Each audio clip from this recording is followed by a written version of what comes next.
नमस्ते, आदाब, सत श्री अकाल मेरी सोल फैमिली। आप सभी का स्वागत है आपके अपने चैनल में। आज कोई भी मुझे वीडियो बनाने नहीं दे रहा था, लेकिन मुझे बनाना था तो मतलब बनाना था।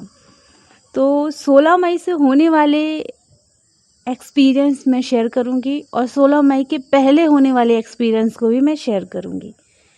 तो ये मेरा पर्सनल एक्सपीरियंस है, मुझे क्या क्या फेस करने को मिला और मैंने कैसे कैसे हर चीज़ को समझा और आगे बढ़ी। तो ये मैं आप लोगों के साथ शेयर करूँगी। 16 मई से पहले क्या हुआ था कि मुझे कुछ दिनों से 11-11 बहुत नज़र आ रहा था। अब ये न्यू जर्नी स्टार्ट होने वाली है, इसका साइन होता है।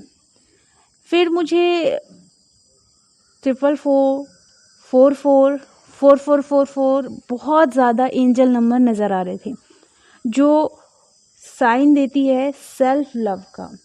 फिर उसके बाद मुझे नंबर्स नज़र आना शुरू हुए, सेम टू सेम नंबर होते हैं ना, जैसे कि 0808 या 0909 या 1111 या फिर 5555 2222, इस तरीके से बहुत ज़्यादा सेम नंबर मुझे नज़र आना शुरू हो गए थे। इसका मतलब होता है कि आपकी एनर्जी और आपकी डीएम की एनर्जी सेम है, सेम वाइब्रेशन में चल रही है। यहाँ टोटल मिररिंग हो रही है, इस तरीके से इस नंबर का मतलब होता है। अब फिर मुझे धीरे धीरे क्या हुआ कि मुझे हाई वाइब्रेशनल नंबर नज़र आना शुरू हो गए 16 मई से पहले, और अभी भी नज़र आ रहे हैं, लेकिन पहले ही नज़र आना शुरू हो गए हाई वाइब्रेशन नंबर। ये एक प्रकार का प्रतीक होता है कि आप एक हाई वाइब्रेशन एनर्जी में हैं, तो उस तरीके से आपको हाई वाइब्रेशन एनर्जीज़ के नंबर नज़र आना शुरू हो जाते हैं। एंड सेकंड, ये भी प्रतीक होता है कि आपकी जो एनर्जी होती है तो वो अवेकनिंग के प्रोसेस में पहुंच चुकी है, ये भी एक साइन होता है। तो अगर आप एक हाई वाइब्रेशन एनर्जी में रहोगे तो आपको 369, 963, 369 इस तरीके से नंबर आपको बदल बदल के नज़र आएंगे। यह हो सकता है 693, यह हो सकता है 639, इस तरीके से आपको हाई वाइब्रेशन नंबर नज़र आए। तो आप एक हाई वाइब्रेशन एनर्जी में हो, ये भी एंजल आपको बताना चाहते हैं। उसके बाद क्या हुआ कि मैंने देखा कि अचानक से मेरा फोकस सब्सक्राइबर की ओर बढ़ा, और वहाँ मैं देख रही थी कुछ आ रहे थे कुछ जा रहे थे। मतलब ऐसा हो रहा था ना कि दो लोग जैसे आते थे, दो लोग फिर चले जाते थे, दो लोग जैसे आते थे फिर चले जाते थे। मैं समझ नहीं रही थी ये क्या हो रहा है। तो ये मुझे यूनिवर्स साइन दे रहे थे कि ये जो चीज़ें हो रही है, कि कहते हैं ना कि शेर को अगर एक लंबी छलांग लगानी होती है तो 2 कदम वो पीछे लेता है। तो आगे पीछे ये हो रहा था, तो डिवाइन मुझे ये साइन दे रहे थे कि अब जर्नी में एक लंबी छलांग लगानी है, आगे बढ़ना है। तो यूनिवर्स मुझे इस तरीके से साइन दे रहे थे कि अब आपकी जर्नी में आपको एक लंबी छलांग लगानी है, तो थोड़ा पीछे आना पड़ेगा, आगे जाना पड़ेगा, पीछे आना पड़ेगा, आगे जाना पड़ेगा, पीछे आना पड़ेगा, और फिर पीछे आना पड़ेगा, और फिर एक लंबी छलांग लगानी पड़ेगी। ये मेरी जर्नी से रिलेटेड मुझे साइन मिल रहे थे।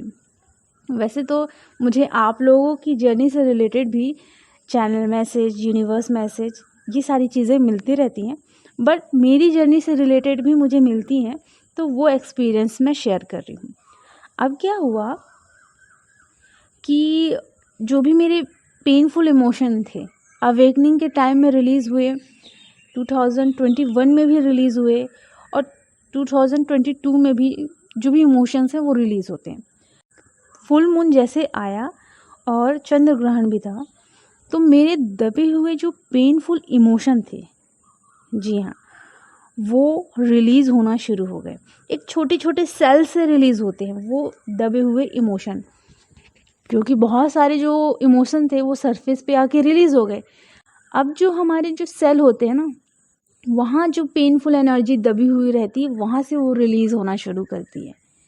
अब इस चीज़ को मैं महसूस करना शुरू कर चुकी थी कि ये बहुत पेनफुल एनर्जी है, लेकिन ये वो एनर्जी है जो कि मुझे कभी भी परेशान नहीं करी, लेकिन ये मेरे अंदर थी, बहुत दबी हुई थी। अब ये ऊपर आना शुरू हो गई। अब कैसे ये ऊपर आ रही थी, इसे मैं बताती हूँ। हर कोई अपनी टोन में बड़ी ही तेज वॉइस से मुझसे बात करना शुरू कर दिया, मतलब कहते हैं ना चिल्ला के। और जब एक सोल प्योर होने वाली जर्नी में आ जाती है तो वो वायलेंस को टॉलरेट नहीं कर पाती है।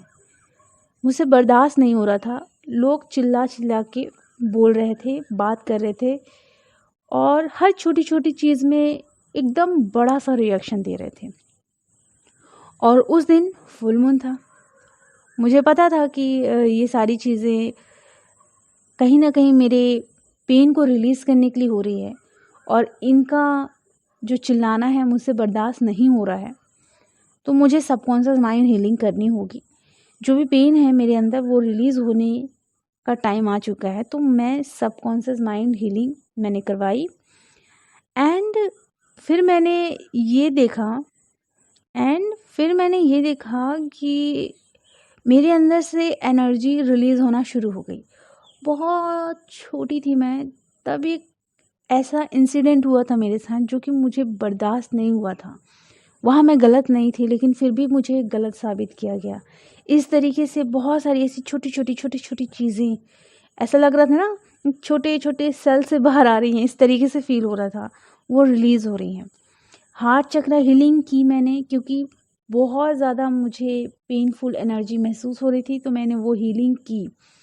अब हार्ट चक्र हीलिंग इसलिए मैंने की क्योंकि जो मेरी डीएम एनर्जी है उनसे रिलेटेड मुझे पेन तो नहीं मिला, लेकिन इग्नोरेंस और ब्लॉक, ये चीज़ें कहीं ना कहीं मेरे अंदर दबी हुई थी।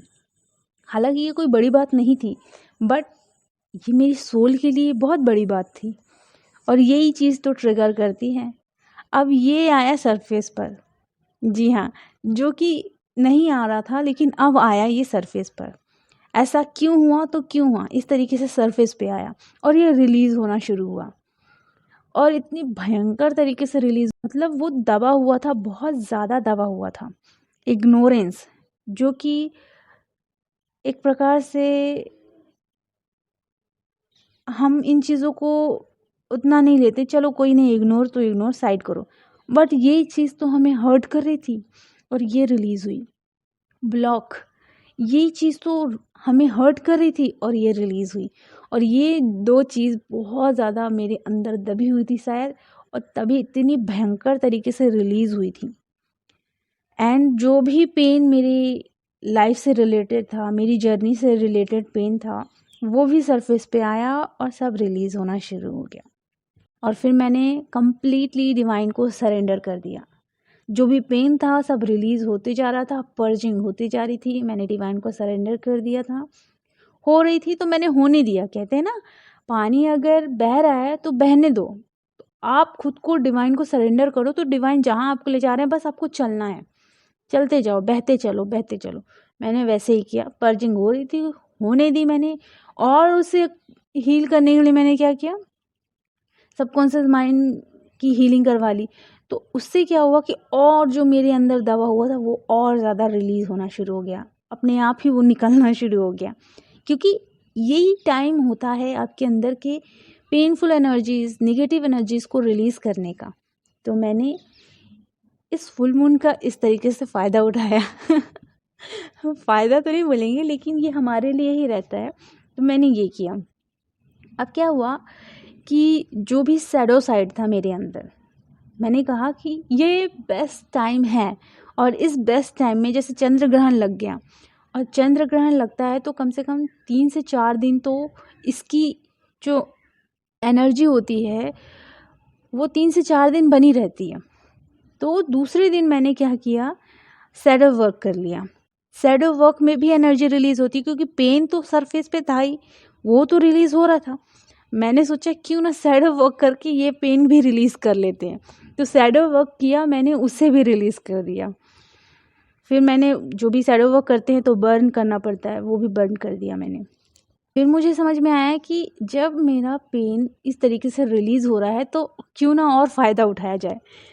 एंड फिर मैंने क्या किया कि जैसे मैंने बताया कि पर्जिंग हो रही थी, हीलिंग होते जा रही थी, तो मैंने फिर एक फ़ायदा उठाया कि क्यों ना मैं सभी सोल को फॉरगिव कर दूं, और जैसे फॉरगिव करूंगी मेरे अंदर का जो भी पेन है वो भी रिलीज़ हो जाएगा। और अगर मैंने किसी के साथ गलत किया है तो उनसे मैं माफ़ी भी मांग लूँ सोल लेवल से, तो वो जो एनर्जी दबी हुई थी मेरे अंदर पेनफुल वाली वो भी रिलीज़ हो जाएगी। मैंने फिर से फ़ायदा उठाया। फिर मैंने क्या किया, फॉरगिवनेस हीलिंग की। फिर मैंने माफ़ी भी मांगी, जितने भी कार्मिक वुंड्स थे उस वुंड्स को भी रिलीज़ कर दिया मैंने। एंड सभी एनर्जी से मैंने अपनी कॉर्ड कट करी। सबसे बड़ी बात है, जो बद्दुआएं वाली एनर्जीज होती है ना, उस एनर्जीज को भी मैंने इस फुल मून में पूरी तरीके से रिलीज़ कर दिया। मतलब बद्दुआएं वाली एनर्जीज को भी मैंने कट करवाया, हीलिंग की, कट करवाया, वो भी रिलीज़ कर दिया। ये टाइम बहुत बेस्ट होता है और मैंने इस तरीके से फ़ायदा उठाया है कि सबकॉन्शियस हीलिंग की, हार्ट चक्रा हीलिंग की, और फिर मैंने शैडो वर्क कर लिया, फॉरगिवनेस हीलिंग कर ली। इस तरीके से मैंने क्या किया कि अपने आप के अंदर की और जो दबी हुई एनर्जी थी, मैंने सोचा क्यों ना इसे रिलीज़ ही कर देती हूँ इसी तरीके से। तो जब भी फुल मून, न्यू मून आए ना, तो आप भी ये ज़रूर करो। पर मुझे एक और बात बताना है, तो आप सुनिए ज़रूर। अब इतना सब होने के बाद क्या हुआ कि डीएम एनर्जी से रिलेटेड और भी कुछ पेन था, वो भी लास्ट में रिलीज़ हो गया। मैंने उन्हें भी, उस पेन को भी रिलीज़ कर दिया एंड डीएम एनर्जीज़ को लेट गो कर दिया। वैसे तो लेट गो कर दिया था मैंने, बट फिर भी जो पेन था, जो उनसे रिलेटेड एक्सपीरियंस हुआ था, उन चीज़ों को लेट गो करना ज़रूरी था। अब यहाँ मैंने ध्यान से नहीं देखा था, मेरे ही फ़ोल्डर में जो मेरी ही एनर्जी से रिलेटेड कुछ चीज़ें डली हुई थी, जो कि मुझे फुल मून के दिन ही नज़र आई। सोचिए, फुल मून के दिन ही, जो कि मुझे अभी तक नज़र नहीं आई थी, लेकिन फुल मून के दिन ही मुझे सामने नज़र आई। मैंने कहा ये तो पड़ा हुआ है, चलो इसे भी डिलीट करते हैं। डिलीट किया मैंने, सब रिलीज़ किया, सब लेट गो किया, एंड जो भी बची कुची चीज़ें थी सब डिलीट कर दी। फिर जो मेरा ईगो था, जो भी बचा कुचा ईगो था, देन वो मेल्ट हुआ, उससे भी मेल्ट किया मैंने, बिकॉज सब एक ही तो है। फिर अब हुआ सबसे बड़ा बवाल। जी हाँ, अब सबसे बड़ा बवाल क्या हुआ मैं नेक्स्ट वीडियो में बताऊंगी। अब वीडियो बहुत लंबा हो गया है, तो ये बवाल क्या था, कैसे था, सारा एक्सपीरियंस मैं शेयर करूंगी नेक्स्ट वीडियो में। आप इस वीडियो को ज़रूर कंप्लीट सुनना, ताकि नेक्स्ट वीडियो में जो मैं अपना एक्सपीरियंस शेयर करूंगी आप उसे अच्छे से सुन सकेंगे। तो अपनी जर्नी में इन चीज़ों का आप एक्सपीरियंस करोगे ना, तो हो सकता है काफ़ी कुछ आपको सीखने को मिले। ओके, तो अगर आपको कोई भी काउंसलिंग की ज़रूरत है या कोई इनोवा क्लासेस लेनी है तो आप ले सकते हैं। एंड अपना ख्याल रखें, खुश रहें, गॉड ब्लेस यू।